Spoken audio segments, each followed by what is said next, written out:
Hello everyone, my name is Mordred Viking, and I'd like to welcome you to this stream where we will be playing Total War Warhammer. 2 days ago, I think it was, the new DLC expansion for the Norsca were released, and I couldn't really call myself Mordred Viking unless we actually played as the Norsca now, could we? So we are going to be doing a new campaign. Boom. Continue. And we'll be playing as these guys over here. The Norscan are a race of tough and warlike men, shaped by both the harsh conditions of the north and by choosing to make their home dangerously close to the Chaos Wastes.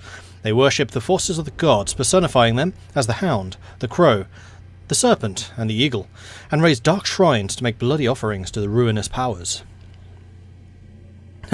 No straw poll for this one. This one's definitely going to be the Norsca. If you are wondering what's happening with the dwarves, I will be continuing that series as well. That's going to be going on Thursday, probably. I probably ordinarily would have just switched over, but the patch which also released the Norsca upgraded a whole bunch of other features. So we've got some more regiments of renown for the non-major powers, I want to call them, like the dwarves, the Empire, Vampire Counts, and the Greenskin. So more people have regiments of renown, and also they have updated quite radically the 4 base factions to make them more in line with all the cool quality that the newer stuff has. So for example, the Dwarven King has a whole new skill tree, which I really would like to play with. I'm going to have to see if there's a way that I can reset his skill points, because at the moment they are still set, but that does carry over. So we'll be starting out with a level 15 guy who's going to be really quite potent, and I want to play with that. The second thing that I should announce is that I am now a Twitch affiliate, which means that if you want to throw cheers or bits, whatever Twitch calls them, at me, you can now do so. If you want to see fancy new icons by your name, it is now possible to become a subscriber. I hope the button works. I haven't actually checked it because it doesn't appear on my screen. And let me know if it's there at all, please. So that's now there. I've got some new emote icons to do with that, and also if you are a Twitch subscriber, then I will add you to the infamous list of names which I will be using to name generals and armies and other heroes. Oh, speaking of heroes, the Dwarven King can recruit additional heroes, so you can have like 2 or 3 more than your faction limit would usually be, so you can have a lot of Dwarven heroes running around, which I really want to play with because I want more of those engineers. Man, those guys are good.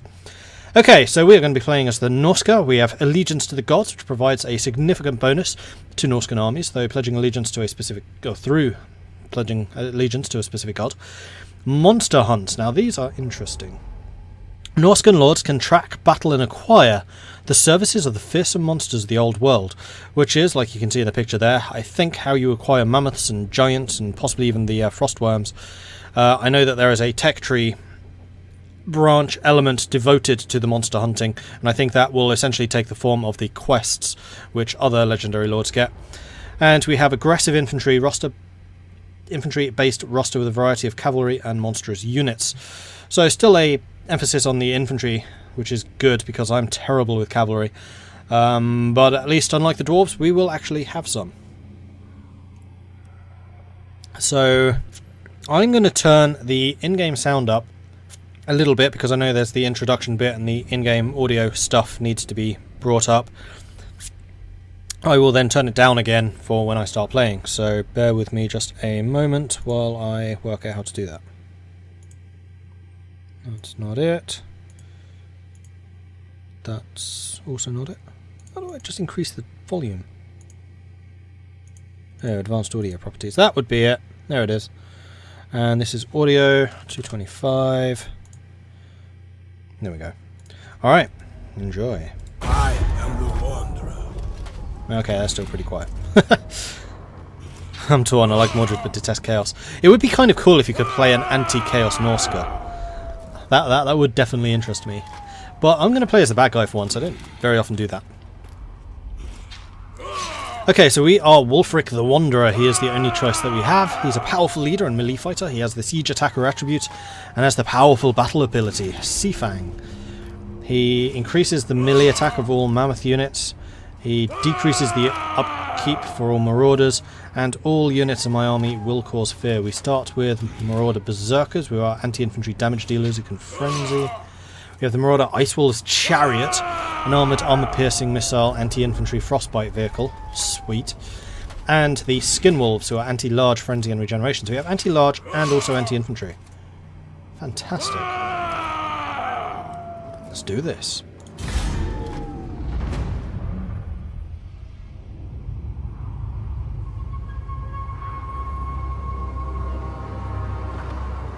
Those in the north are closest to the gods.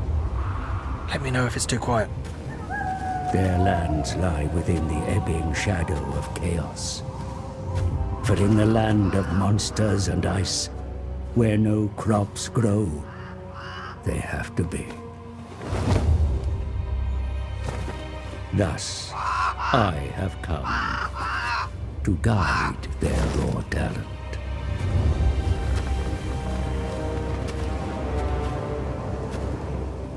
Why waste such savagery on each other, while the southern lands are ripe for ravaging?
I like that tagline. We fought monsters, and then we became them. Yeah, there is indeed a sub button there, Rylus. No, I'm not going to read all those. Okay, so I'm going to turn the audio down again, because I don't think we'll need it now. Let's go back down to 100. Alright. So, there is a description, or a discussion rather, going on about whether the Norsca are chaos. I think generally no. You're saying that they worship the Chaos Gods. That's not necessarily true. They worship the Hound, the Raven, the Crow, and the... I don't know what the other one was. Glory to you, Wulfric, wanderer of the world. You have returned home a slayer of champions. Yet more battles and glory awaits across the Sea of Claws and in the mountains of Norsca. Around you, the tribes of Norsca hunger for blood. Yet they fight amongst themselves. With such rich offerings beyond your borders, you must rally these hardened souls beneath your banner. To the east, the mountains contain great labyrinths and lairs that are home to formidable beasts. Hunt down these creatures, ensnare them to do your bidding, whilst being ever watchful of the nearby dwarfs. To the south, Kislev, ruled by overconfident Tsars. These lands are rich with wealth. Tear these men of the bear limb from limb, opening a path for your masters to aid you in due course. Beyond Kislev lies the Empire. Its bickering states of power are ripe with treasures. Take from these soft southern lands and establish new ports on their shores, from which you can raid further. Wulfric, you are the eternal challenger, and your gods have blessed you with the gift of tongues.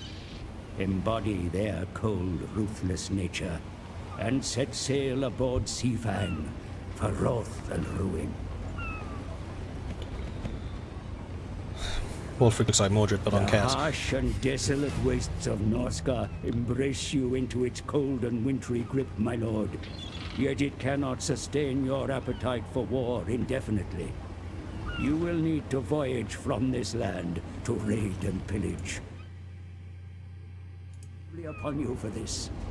Raise in their name and align yourself with one to be granted their twisted and ruinous gifts. Yeah, I apologise for the frame rate. I think that is on my end, and I'm not entirely sure why. I'm not rendering anything. Just close a couple of items here.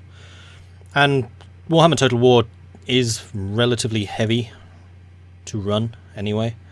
And I'm still running a GeForce 780, so I've got a fairly old graphics card. That is something I definitely want to upgrade. It's on my list of things to get upgraded.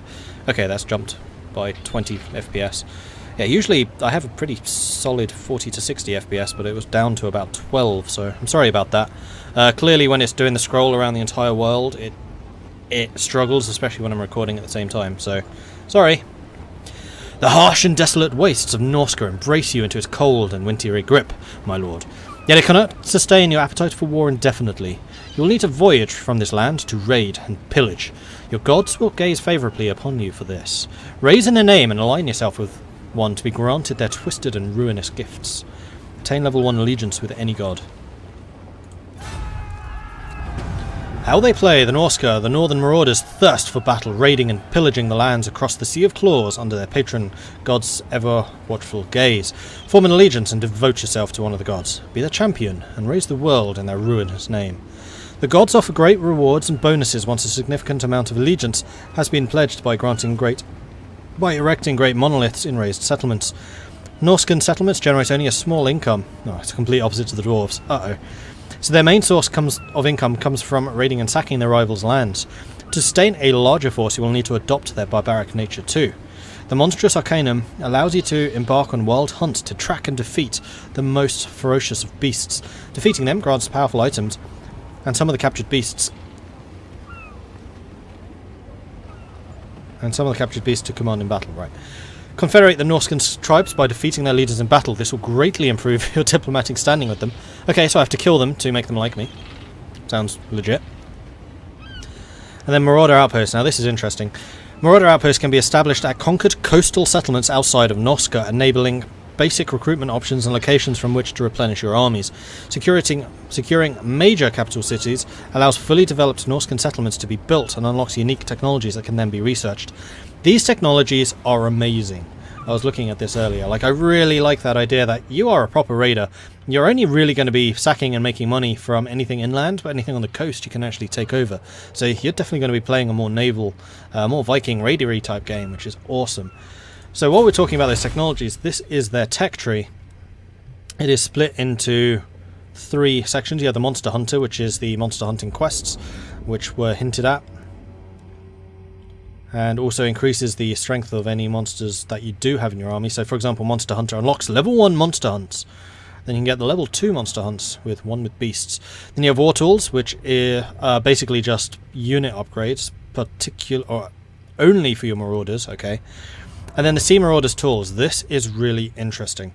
So these are basically just upgrading your regular troops. These are increasing the amount of money you're getting from post-battle loot and sacking income from Bretonia, Southern Kingdom's dwarf settlements, or from the Empire, Vampire Counts and Greenskins. And then these ones at the end. If you manage to capture one of their capital cities, you get some tremendous benefits. So for example, if you take out the Dwarven capital of Karazakrak, you get 25% reduction to construction costs, a one-time province... Oh, you get construction time -1 for province, capital and settlement buildings, and you get an income from all buildings of plus 50%. What? That's crazy! And the others are similarly powerful, like Steel and Magic for the Empire, Magic Resistance 10% for everyone, Weapon Strength plus 25% for everyone, and then enemy siege holdout time is reduced. Like, these are super strong, so you really want to go for the capitals. If Mordred starts looking a little chaosy during the stream, perhaps we should declare an exterminatus of the planet.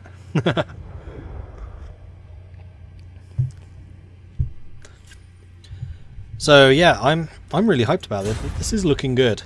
So we start here at Longdrake Fjord, which is on the edge of the Sea of Colors. We have Marienburg's outpost here. I think Marienburg itself is over here somewhere. Then Middenheim, Nordland, in this area. We have Skraelings, which we are at war with to begin with, which we will need to kill. I think the Skraelings are Chaos aligned. At the start we are not, but Chaos has a much easier time subjugating Norscan groups. So there is a chance that we'll become a vassal or something later on. I don't know exactly how that will work, but I think we do work with Chaos. What I'm curious about is how Chaos... what's it called? Chaos Corruption works for us. I don't know if it has any benefit or any, like, penalty. Chaos Corruption 100%, so it doesn't seem to be affecting us. Public order, change per turn, reduced because of taxes and difficulty level. I think I'm playing on hard. I think I said that. Chaos Corruption. Forces of either Chaos or Vampire Council will emerge in the province. A high level of corruption will cause can cause armies to suffer attrition. I don't think I'm currently suffering attrition. We'll move out of town in a moment to find out about that. We are able to form raiding camps, which allows us to stay solitary in one area and raid everything around us. That increases our casualty of replenishment. It means we cannot move. It damages our own provinces if we're doing it, so we don't want to do that. And it hurts the province that we're raiding. It also makes us immune to attrition, which is useful. That's probably going to be mostly... the attrition immunity will be good against the vampires. I think everyone else will be fine. Then, or we can be doing the mobile raiding, which means we're not replenishing, but we will be stealing money, ambushing, and then marching. So those are those. We do have our own list of regiments of renown, which is cool. So we have like the Cold Voider. Bloody hell, a Frost one. That can't be the start one. Ice Forged Legion, Siege Artillery. Iceborne Marauders, Axe Infantry. Oh, those are the ones that we have to capture somehow. And then the first one that will be available is the Iceborne Marauders. Okay, that makes more sense. Wolfric looks like he's already reaping skulls for the Skull Throne. True, true. Oh yeah, I did want to do one thing. Can you rename Legendary Lord? He can't. Damn it! I wanted to be Mordred the Wanderer. I thought that would be pretty cool. Alright, so Wolfric himself is a siege attacker. I need to get rid of you. Which means... what? I really wish there was more... hover over things. Oh, here we go, siege attacker. Unit can attack gates or walls, allowing you to instantly launch a siege battle without having to wait for towers or battering rams to be built. So you can just have Wolfric charging someone's gate. Fantastic. Resilience, causes fear, encourage, hide, rage. Right, so I did watch a online battle, and apparently the longer Norscan armies are engaged in combat, the stronger they become. So for example, after 45 seconds we get +8 leadership, which means we're less likely to break. After a second 45 seconds we have +8 leadership and also +12% physical resistance. I don't think they stack, I think that's instead of. Or stage 3 after another 45 seconds where we get also a +2 melee attack, and I think that's going to be there for many of our troops. And then we have Seafang, which is like a spell that we can cast, which basically makes a ship blitz through people. It's hilarious. We'll be using that for sure. And it also gives them Frostbite, which reduces their attack, their movement speed. Frostbite is something that a lot of our units will do. I think the werewolves that we have do that. These dudes, skin wolves.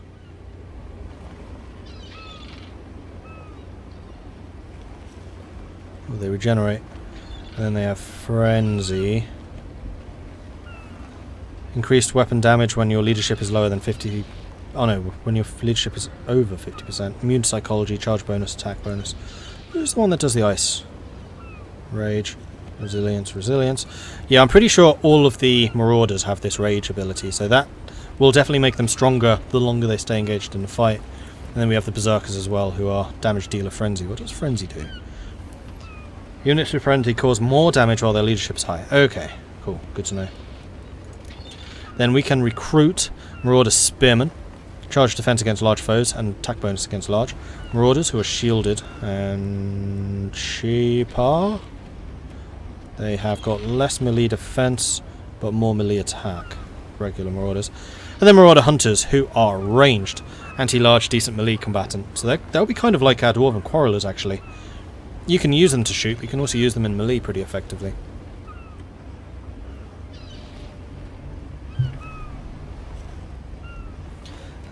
What you need to do if you want to confederate with the Norscan tribes, kill the leader, time to go lord hunting. Yeah, pretty much.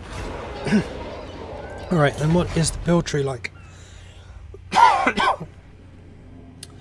I have not actually looked at this at all. So we have currently got Norscan Wharf, which increases the amount of money we make.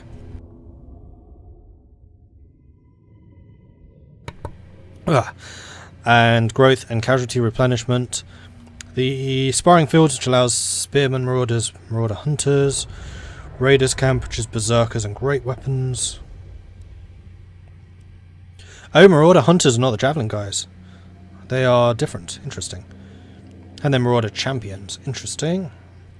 We got the shylings, which is marauder horsemen, marauder chariot, marauder horse masters, and ice wolves. Get the Warhound Kennel for Norscan Warhounds, Skin Wolves and Ice Wolves, Armoured Skin Wolves. Here we go, Norscan Trolls, Norscan Ice Trolls,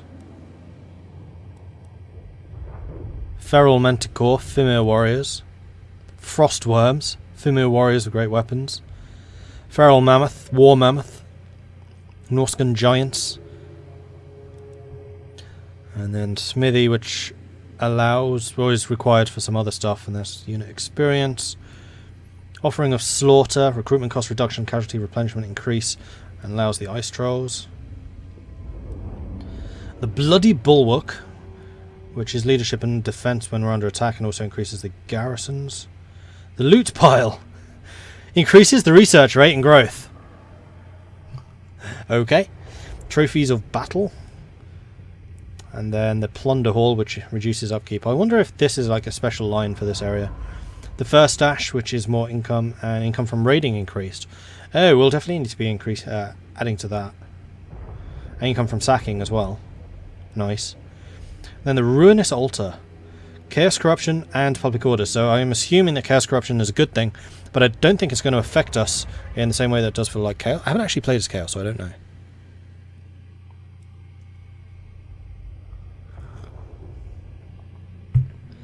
And then Shaman Slaughterer. Oh, that's the first hero I've seen. Do we only have one type of hero?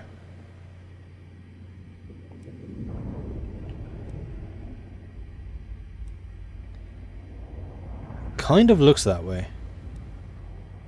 I'm not missing something, am I? Like heroes somewhere else?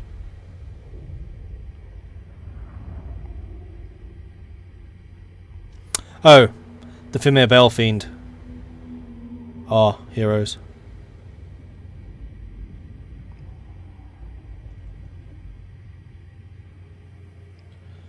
Balefiend is a wizard. Fimir warriors aren't. You're also a wizard.